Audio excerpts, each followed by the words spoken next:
नमस्कार दोस्तों, आज के वीडियो में हम लोग सारनाथ के प्रमुख स्तूपों के बारे में इस वीडियो में बात करेंगे। तो सबसे पहले हम सारनाथ के बारे में जान जाते हैं। जैसा कि आप लोग कुछ न कुछ जरूर सारनाथ के बारे में जानते ही होंगे, ठीक है। जैसा कि हम लोग सारनाथ के बारे में पहले बात करते हैं। तो सारनाथ उत्तर प्रदेश के वाराणसी ज़िले में पड़ता है। यह एक प्रमुख बौद्ध स्थल है। ज्ञान प्राप्ति के बाद महात्मा बुद्ध ने सर्वप्रथम यहीं पर अपने 5 प्रमुख शिष्यों को उपदेश दिया था, ठीक है। तो ज्ञान प्राप्ति के बाद प्रथम उपदेश उन्होंने यहीं पर दिया था। तो वही स्थल ये है सारनाथ, ठीक है। बौद्ध धर्म में आस्था रखने वालों के लिए एक बहुत ही प्रमुख स्थान है, जहाँ पे महात्मा बुद्ध आए थे। तो आज हम लोग यहाँ के कुछ प्रमुख स्तूपों के बारे में बात करेंगे।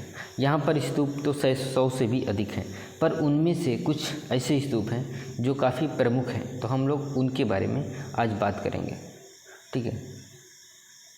ये है आपका धमेक स्तूप, ये है धमेक स्तूप। और यहाँ पर आप देख पा रहे हैं, जो कि अभी अच्छी स्थिति में नहीं है, यहाँ पे आपका है धर्मराज का स्तूप। यहाँ पर टूटा हुआ सारनाथ का जो सिंह शीर्ष स्तंभ था वो इसी जगह पे था, जो कि टूट चुका है, जिसके अवशेष यहाँ पे रखे गए हैं। और जो अशोक स्तंभ है वो म्यूजियम में रखा हुआ है। तो इसके नीचे अभी जो ईंटों की संरचना देख रहे हैं, ये सभी छोटे छोटे स्तूप हैं, ठीक है। तो इस आधार पे आपके दिमाग में आ रहा होगा, यानी कि कई प्रकार के स्तूप होते हैं। जी हाँ, स्तूपों के कई प्रकार हैं, ठीक है। तो हम उसके बारे में भी बात कर लेते हैं। जैसे देखिए, यहाँ पर स्तूपों के 4 प्रकार हैं, ठीक है। स्तूप 4 प्रकार के होते हैं। पहला है शारीरिक, दूसरा है पारिभौमिक, तीसरा उद्देशिक, चौथा है संकल्पित। 4 प्रकार के स्तूप होते हैं। शारीरिक स्तूप वो स्तूप होते हैं जो महात्मा बुद्ध के अस्थियों पर बनाए गए, ठीक है। शारीरिक स्तूप वो स्तूप होते हैं। पारिभौमिक स्तूप वो स्तूप होते हैं जो उनके द्वारा उपयोग की गई हुई वस्तुओं के ऊपर बनाए गए हैं। उद्देशिक स्तूप प्रचार प्रसार के उद्देश्य से बनाए गए थे। और संकल्पित स्तूप जो तीर्थ स्थल है, जहाँ पे महात्मा बुद्ध जहाँ जहाँ पे गए वहाँ तीर्थ स्थल हो गया, और उन जगहों पे जिनकी मनोकामनाएं पूर्ण हो जाती हैं तो वो लोग आस्था के प्रतीक स्तूप बनवाते हैं। तो ऐसे स्तूप संकल्पित स्तूप कहलाते हैं। तो इस प्रकार से 4 प्रकार के स्तूप होते हैं, ठीक है। तो हम यहाँ के 3 प्रमुख स्तूपों के बारे में बात करेंगे इस वीडियो में। उदाहरण के रूप में ये एक संकल्पित स्तूप है, छोटा सा स्तूप है। किसी की मनोकामना पूर्ण हो जाने पर आस्था के रूप में ये स्तूप बनवाए गए। और अगर हम बात करें, यह भी एक प्रकार के स्तूप हैं, यह भी एक प्रकार का स्तूप है। तो स्तूप के कई प्रकार हैं, ठीक है।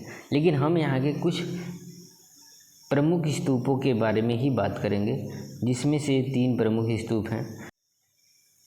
जिसमें से पहला है आपका ये धर्मराज का स्तूप, दूसरा चौखंडी स्तूप, और चौथा जो सबसे अच्छी अवस्था में है, जिसे धमेक स्तूप के नाम से जाना जाता है, ठीक है। तो हम इन्हीं के बारे में बारी बारी करके इनके बारे में जानकारी करेंगे। यह सारनाथ के सबसे सुरक्षित स्तूपों में से एक है। काफ़ी खूबसूरत है देखने में ये स्तूप।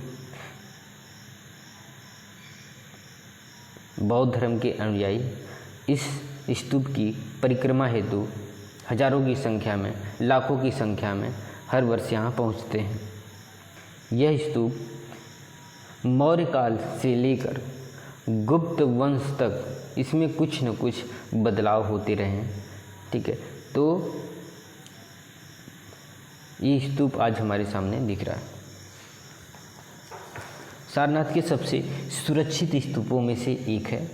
यह मौर्य काल से लेकर गुप्त वंश तक कुछ न कुछ इसमें बदलाव होते रहे हैं। यह स्तूप ईंटों से निर्मित था, जिस पे बाद में के समय में कुछ पत्थर भी लगाए गए हैं। ठीक है, इसमें कुछ ज्यामितीय रचनाएं भी इसके ऊपर दिखाई देती हैं। ठीक है, इसकी ऊंचाई 143 फीट तक बताई गई है। ठीक है, यह धर्मराज का स्तूप का अवशेष है।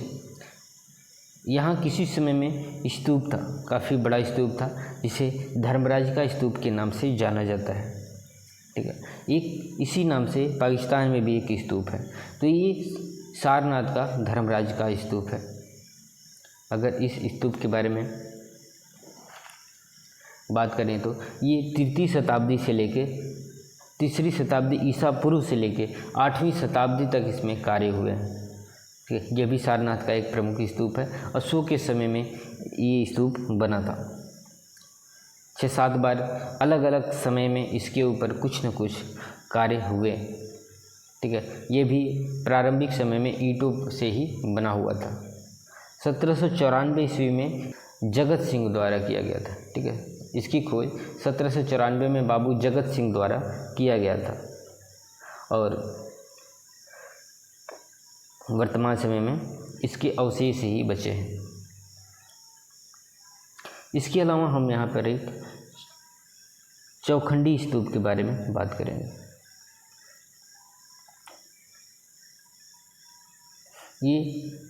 यह भी सारनाथ के एक प्रमुख स्तूपों में से एक है। इसका नाम है चौखंडी स्तूप।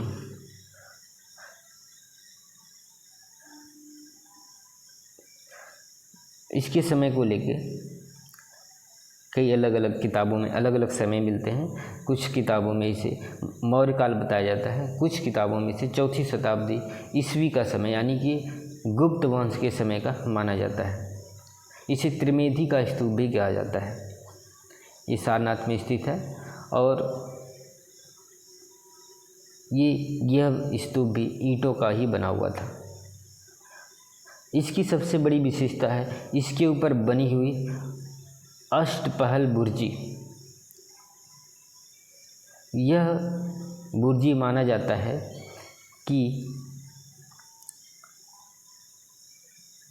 मुगल वंश में बना था, क्योंकि हुमायूं एक दिन यहाँ इसी स्थान पर रुका था। उसी वजह से उनके ही याद में उनके पुत्र अकबर ने यहाँ पर एक बुर्जी बनवाई थी। तो ये वही अष्टपहल बुर्जी है जो दिखाई देती है। तो ये भी सारनाथ की एक प्रमुख रचनाओं में से एक है। तो ये कुछ रहे सारनाथ के प्रमुख स्तूप।